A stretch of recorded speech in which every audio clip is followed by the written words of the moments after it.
Talha bin Ubaidullah radiallahu anh, he said that, and the Nabi sallallahu alayhi wasallam, he said, إِذَا رَأَى al-hilal, when you see the crescent, any crescent of any month, okay, this is generic. If you see the crescent of any month, Rasulullah sallallahu alayhi wasallam used to say, Allāhumma ahlilhu ʿalaynā. Oh Allah, how do you translate this? Yeah.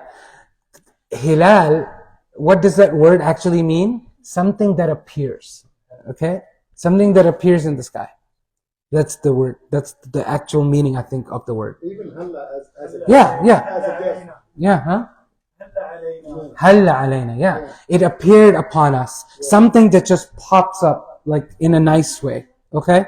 I think you can translate it that. So that's why the hilal is called the hilal. Okay? Alright, so Allāhumma ahlilhu ʿalaynā. Oh Allah, make it appear upon us in what condition? Bil-yumni. Okay? Wa-al-īmān. And it has different words too. Have it appear upon us in security, I guess. Okay? Or with ease. With ease? Yes. Okay. With ease. Wa-al-īmān. While we have iman. Okay? wa-al-salāma, and safety. wa-al-islām. And while we are Muslims. rabbī wa-rabbuka Allāh. My Lord and your Lord is Allah. So clearly Rasulullah ﷺ is actually saying this out loud to people. Okay, from this last statement, you can tell Rasulullah ﷺ is saying this out loud to people. Oh Allah, let this crescent bring safety and security and sanctity while we are in the state of Iman and a state of Islam. What does Islam mean? Submission to Allah subhanahu wa ta'ala. It doesn't mean that we're Muslims, okay? It means you girls, you're in a state where you are content with the will of Allah subhanahu wa ta'ala. Whatever state you might be under, difficult situation, you submit to the will of Allah. You say, oh Allah, whatever calamity you have put me in, I accept.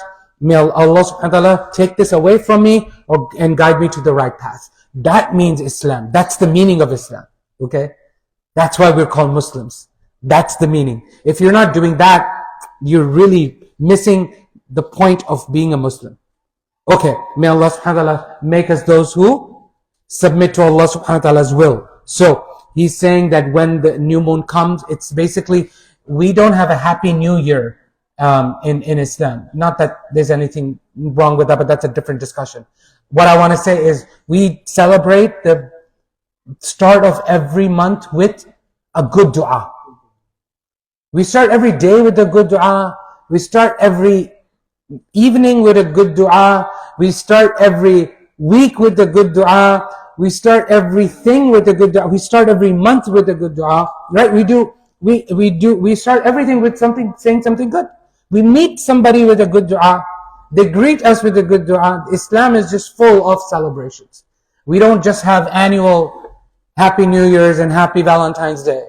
Right? Every day you're supposed to be good to your wives. Every day you're supposed to be good to your family. Okay. So, send this dua to everybody? Yes. Okay. Please remind me, okay? Please remind me.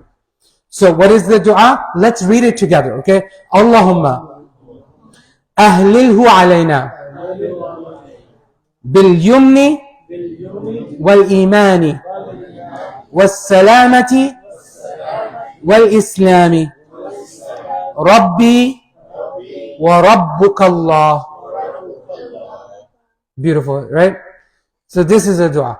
Okay? So now, why did Imam an-Nawawi bring this here in Riyad al-Salihin in this chapter? Because he's telling us, when you see the new moon of Ramadan, make this dua.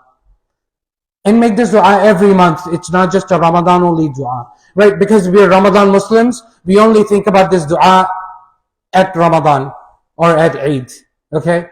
But this is supposed to be every month. Every month. May Allah subhanahu wa ta'ala not make us Ramadan Muslims. May Allah subhanahu wa ta'ala make us everyday Muslims. Okay, Ameen.